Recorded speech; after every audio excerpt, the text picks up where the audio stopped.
done some investigative during that tune. We've got good news and bad news for people listening. The good news is we're really busy. That's also the bad news, because I think, from what I can gather, there's nothing wrong with the app, because this is the way the technology works. You'll like this, Jonesy.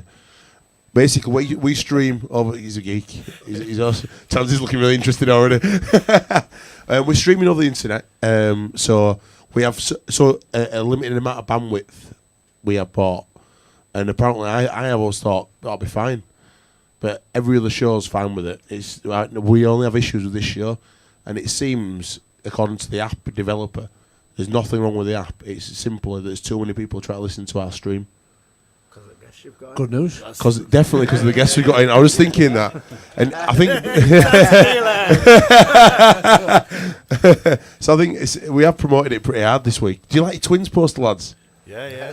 I'm not on the tall one. Yeah. Well, I did. I'm thinking it was tall. What are you trying to say in that one? What are you trying to say? You're similar in so many words. Yeah, you're both crackers, without a doubt. Well, I'm just the same. He always looks at me. You don't know what I'm going to say next, and what I'm going to do. You worry about me, Jonesy, don't you? I do. I'm trying to be the buffer. It's like the evil and the angel trying to get that sort of mid-line between somewhere. I've got one of them on either shoulder. Yeah, mate. Definitely. The thing is, though, people laugh when I say it, but I definitely have got like a devil and an angel in me. Yeah. And I want to do good, but I can't help myself sometimes just be bad. We all have, mate. We all have. Absolutely, 100%. But it's like, as I get older, I think it's just like, as you get more responsibility, as you'll understand, having your first child, Jordan, that it limits you to what you can and can't do in your life. But it's still there. It's still always there. Like, I had a mad one of the week. I flipped a switch and that were it. 2 days off grid. See you later. You know exactly what I mean. Yeah, I've been there, done that. Time and a place. That's what I've said to Tansey a few times when we was at Hull and that. Yeah. Time and a place, man, mate. Have you read Long's book? I can't read. Mate, it is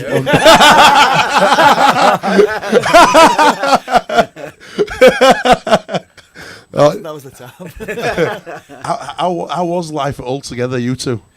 We had a good time. Rich was a good coach, and we had some good set of lads down there. Redders and Yemo, Arnie, and all them boys, and we enjoyed ourselves, didn't we? It was good. Yeah, we were. Yeah, it was good. Yeah, we had a couple of beers together. It was good. and a dance, as you call it. Yeah, exactly. I used to do the week. It says, someone says, you should try and get Longy. I said, Longy will come down. Yeah, no, he likes to dance like me. John's like, what do you mean likes to dance? I went, yeah, he likes to have a dance and that. There's nothing wrong with that. Just a dance, yeah. It's like a dance. Calling it. Shows a bit of Irish dancing, a bit like two-step, yeah. Lee Radford getting the Hull job, was that a surprise, or was that something you thought, that'd be great for Hull? I thought it'd be good for Hull. I think what they've gone away from, in the past couple of years is, Hull faithful and, a lot of pride in that jersey, and, they've certainly brought it back with Radders, and, I think he's good. He's put some structures in place. They look strong. They do physical and good, and playing pretty well as well. So I watched their game against Cass. It could have gone either way, to be fair, and Cass just hung in there and got it at the end, but. They're certainly playing some decent footy. I think a lot better than last year. When you see people, when you've played with people in clubs, can you kind of tell who's going to be a coach? Is it quite obvious? No. There's some guys, lead by example. Some guys are quite vocal. Some guys are just very smart. You know what I mean? You can tell that. The smart guys. There's a couple of guys. I didn't think would be, Big Baloo, when he was at Saints, he didn't come across at the time to be to go straight into coaching and do what he's done. He's been awesome, but then when he I thought he'd be a good assistant, but to get the head coaching job, but he's been awesome, and he's done wonders with Huddersfield. They've got a great side, and but he never come across straight away as being a head coach. I think he inherited a good team, and he's probably just like kind of he's got a really good halfback combination in Bruffy and Robbo. That's the Robbo and Ferris are coming on in 2 weeks' time, so that should be interesting. But I think inheriting that were a great start to his coaching life. Yeah. No, put some structures in place there, Brown it in there, and they just kicked on from there. But you've got to keep the boys happy, and they've got to want to play for you ultimately. You know what I mean? If you don't kind of like the coach, you know what I mean, you probably say see us. You know what I mean? But if you get on with him and he's good. Kieran Pirtle's there as well. You know, I think he's been a massive help for Huddersfield. So yeah, good team and good coaches. Something I noticed when I read your book and then you were kind enough to do an interview with me for Rugby League World, was that St Helens team that you played in, sort of, you know, from Chris Joynt leaving to sort of James Graham going to Australia, and certainly you was a massive core part of that.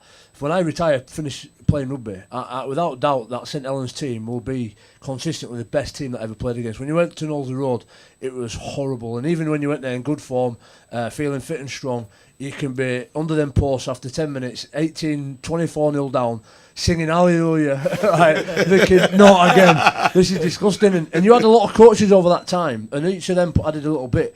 But one of the messages that I got from you is that you almost coached yourself as a group, because you played with each other that long and you knew each other. You just tinkered, not with each other, but learned to coach yourselves, and that was the real strength in your Saints team. Yeah, well, a bit like yourselves, Leeds, we kept the core of the team, for 10 years, our 9, Cunningham, Skullthorpe, myself, Leon came in, but, Tommy Martin was there, joined too. We had some really good players.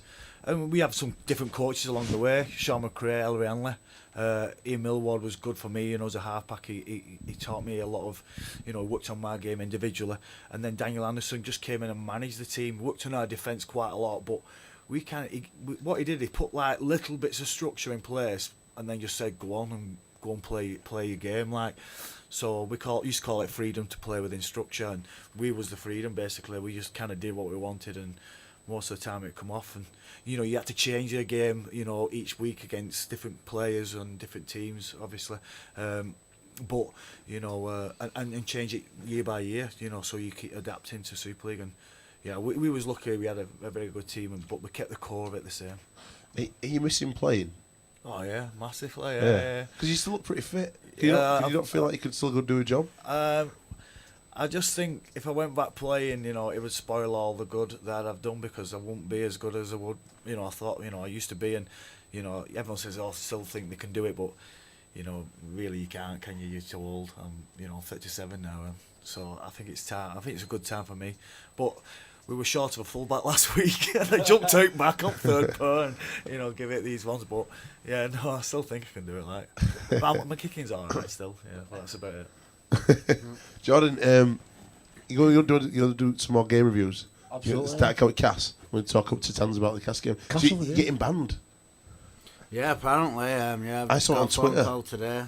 This is a strange one. Yeah, but it's not a player, is it? Yeah, what's happened there, Tansey? What's going on? Tell us what happened. I don't really know, to be honest. I've been charged with a grade C for pushing the referee. I watched it today, and I was watching the video, and I just saw it. The referee were backing in, to Tans, because he's at fullback, and they were getting on back 10. But Tansey has put his hand out to stop him. Yeah, I went to stop him because he was running towards me, and he just went a bit flying like. Dear me, it reminds me of a story about Tansey when on the bus when you nearly killed Lee's team. When you and Jimmy Thacker was having a bit of an argument, and Thacker called you green teeth, I think, which is quite fitting for today, being Irish and that.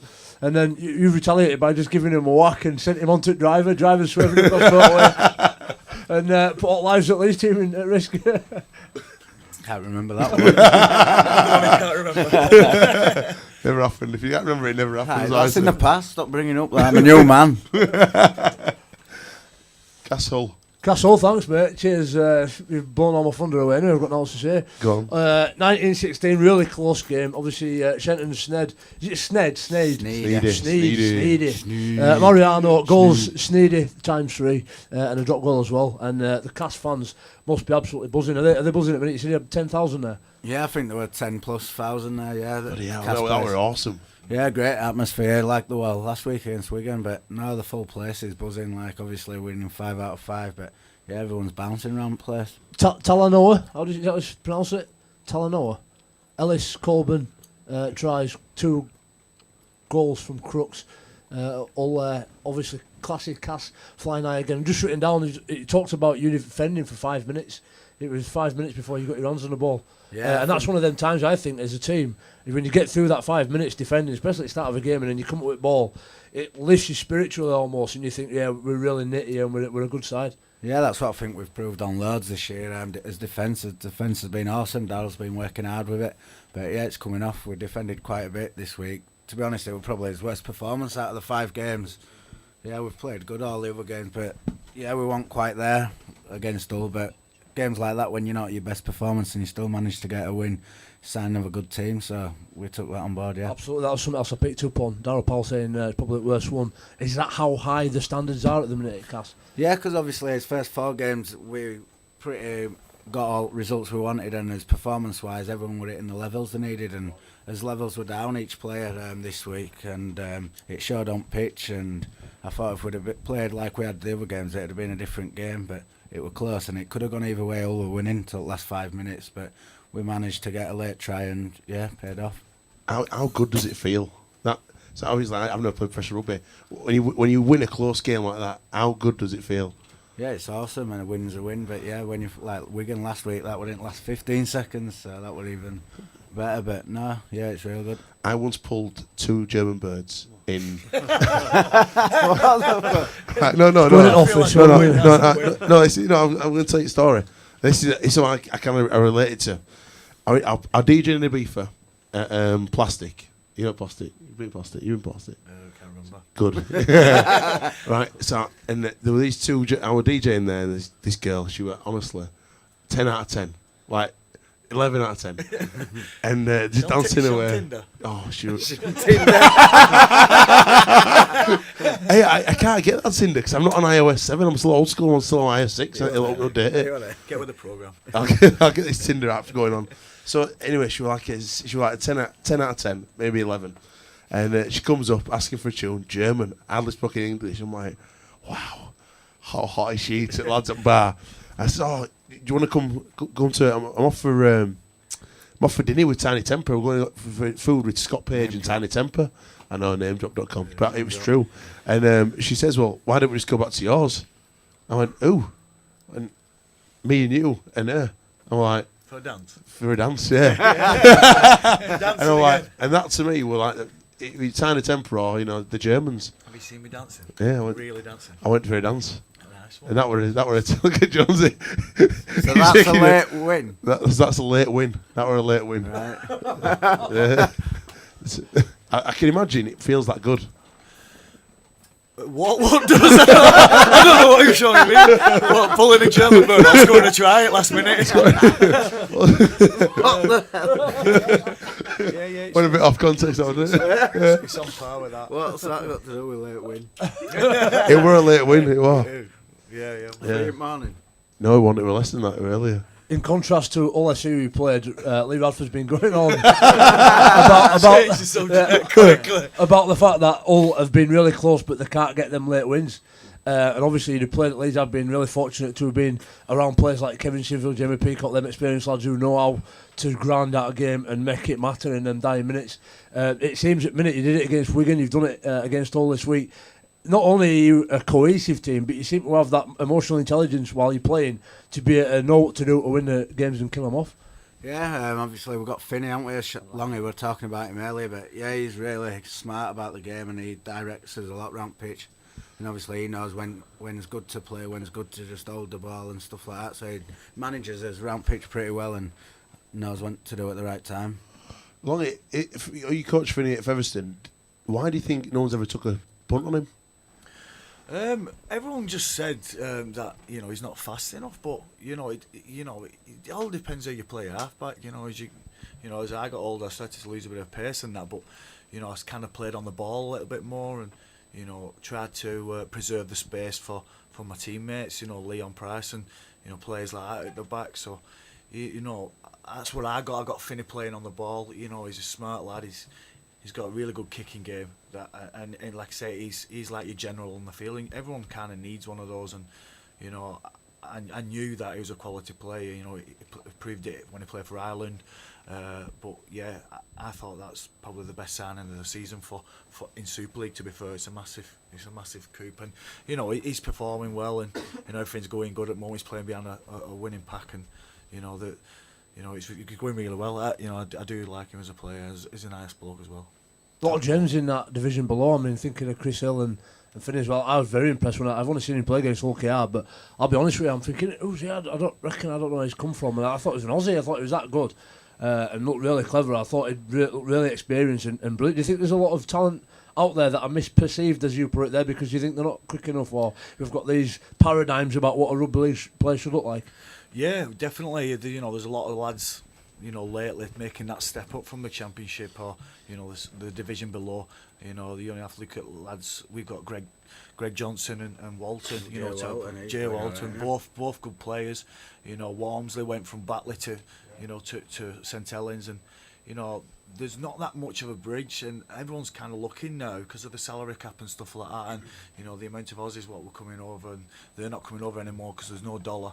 So everyone's just trying to get a little gem in the league below us, championship, and they've certainly found one with Finney. Someone said that there's a 17-year-old at Cass on trial who was massive. Apparently he's a right forward. Do you know who that is? Played in a friendly. Can't remember. No, Big Will. Yeah. That's what we call him. I don't know. I think he's a bit older than 17. I think he's about 19, but he's about 6'4", and he's a big human. Yeah, we were talking about him. Is one at Tonka who plays for Halifax. Said he went to watch the friendly. He says, mate, they had this forward, a young kid, who awesome. Yeah, he's massive. Yeah, we'll give him a few more years and weights and stuff, and he'll be a big unit, and hopefully he'll be pushing to play first team soon. Just talking about young lads, I don't know if you want to move on to Wigan or Thornley and Burgess. Yeah. Playing really well for Wigan. Look like some real stars coming through, and I don't think Wigan are firing in all cylinders yet, but certainly the positive side of the early part of their season would have to be the performance of these two young kids. They're going to be there or thereabouts out of the right end of the year, you would have thought. Your thoughts, Longy? Yeah, you can't write, Wigan off. They've had a couple of results not gone their way. The one against Cass in particular, but you can't fault Cass. They was the better team on the day, and Sean Winner openly admitted that. They've got some real good talent coming through at Wigan. It's a bit like Leeds. They've got a young crop of lads coming through. They've got Sam Powell. They've got Joe Burgess, who's killing it on the wing. And they've got a young lad called George Williams, another halfback as well. So, you're going to see some good young kids coming through, and they've got a good system at Wigan. It's been working for them for the last few years now. So, you can't write Wigan off, definitely not. No, without a doubt, no. They'll have their say, and I won't dare. It's a horrible place to go to as well. The Where do you like going? Nowhere, mate. It's hard. And this is why you ask me to make predictions every week, and I don't want to because it's awful when you've got to go play against them. Obviously, they beat OKR 34-20. OKR is still yet to get the first win of the season. As well. Catalan has still got to get the first win, and London has still got to get the first win. Bradford on -2, so it's still up for sale down there. I'd like to see, we're going to move on in a little bit, but that rhubarb triangle, as they call it, Wakey and Cass, a lot of people had opinions about them at the beginning of the season. Certainly not the way that a lot of people thought. And it's these four near the bottom, but I'm sure they'll have their say as well. Tough for OKR.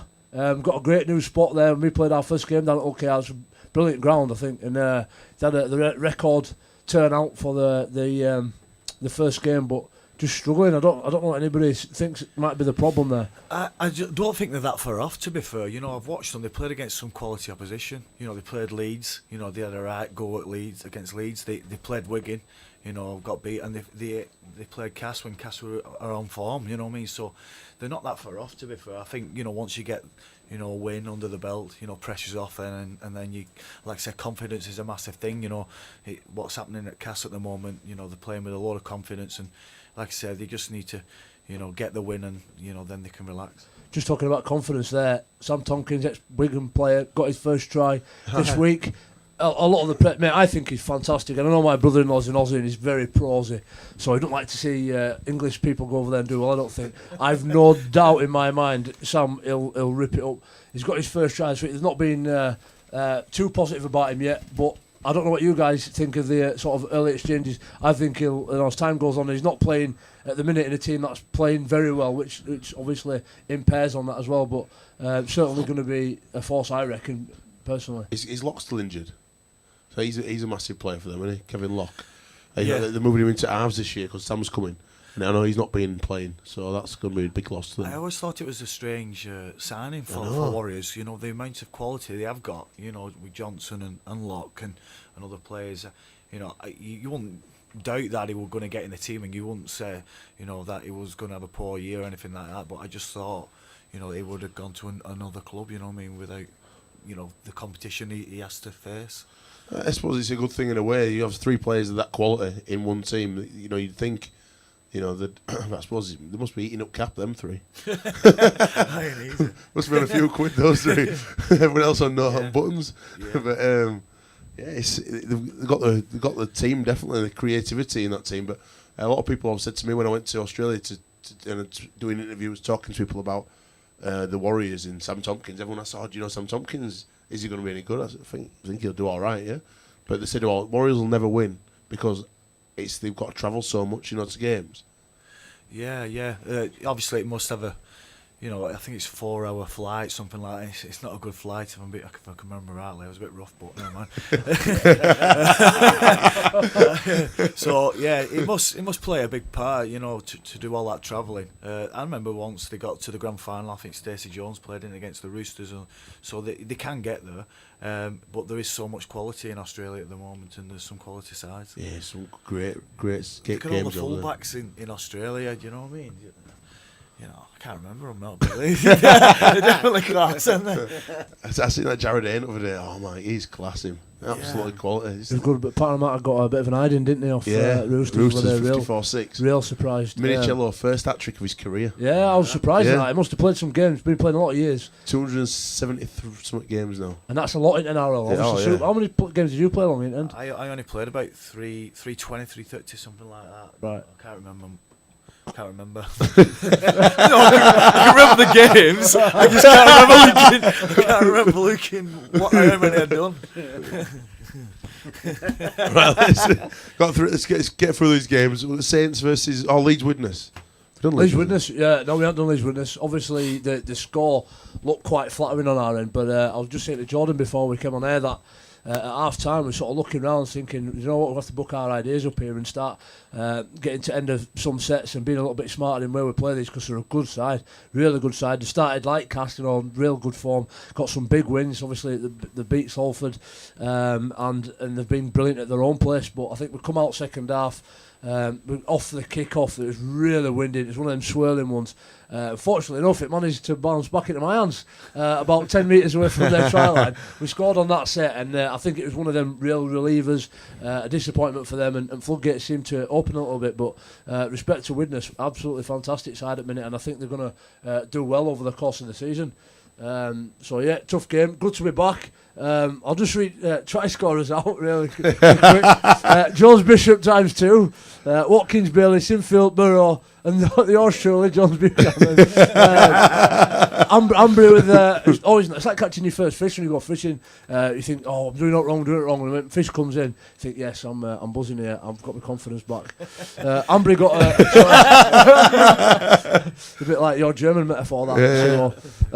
So, super. Shall we move on from there then? Stop talking about me. I was listening to Fisherman's Blues because every weekend when I finish work at 6 in the morning in Harrogate, what they have on TalkSport between 6 and 7 is Nigel Botherway, Fisherman Blues. And I always think about you, Jonesy. And one morning, I reckon, I'll be listening to it, and these mad people, these mad fishermen, phoning him up, having the most random conversations. Honestly, it's pretty inspiring, really. I always think you'll be on it one week. Well, do you know what? I got invited to Fishermania. I don't know if you've seen it on Sky. It is. I love Fishermania. I've been invited 3 times, and one of them... Have you been? Yeah, fishing next to Phil Taylor. Philip Howard Taylor, yeah. It was brilliant, and you used to get paid for that. It was the biggest paying promo. I'd have gone for that anyway, but I loved it. And I met Phil. I think I got about 400 quid for going. Honestly, yeah, I couldn't believe it. Phil won one. And I didn't even know till I was going. Power. Yeah, definitely. That was a rugby union guy there. But in my testimonial year, obviously a lot of lads have golf days, and I wanted to do things that I like doing. Yeah. So I had a fishing day tournament, and they put it on Tight Lines on Sky. And what's he called? Arthur. I forget his name. I'll have to Google him in a minute. Really legend fisher guy. He hosts a Tight Lines programme. Yeah. And Karen Luluai and Brent Webb turned up. Says, yeah, John's a real fish. And they come with like bits of rope and flipping nuts and bolts. Like, what are you doing? You can't fish with nuts and bolts in here. what you doing? But yeah, real good fun. I love fishing. I know I'm a bit of an odd character. Only time I can really relax and switch off. Otherwise, they're on my head. What's biggest fish you ever caught? Probably not massive. No, not in specimen. Probably 9-10 pound carp, something like that. It? No, that's it. Yeah, 5 kg. So you're not that good then. No, probably not. No. Well, do you know what? I fish with some local pub now and again on a Wednesdays.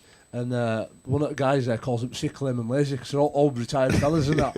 And I get right, you know how competitive I am. Yeah. And I get right mad because they're pulling fishing for fun and I still haven't caught that. And this is what I'm talking about. When you get that first fish, you think, I'm on here, get it in there and cast it back out. But it ruins my head. I still haven't won a match yet. But this time I'm 32. I'll do it till I'm 80, 92. Swiftly moving on. Are we done? I wouldn't have thought that, to be You fair. know? No, I wouldn't have thought. Do What you about fish me? long? Yeah, no, I wouldn't have thought you were a fisherman. You a fisherman? You having a laugh? I mean, Big fish, I can't sit there for 2 minutes.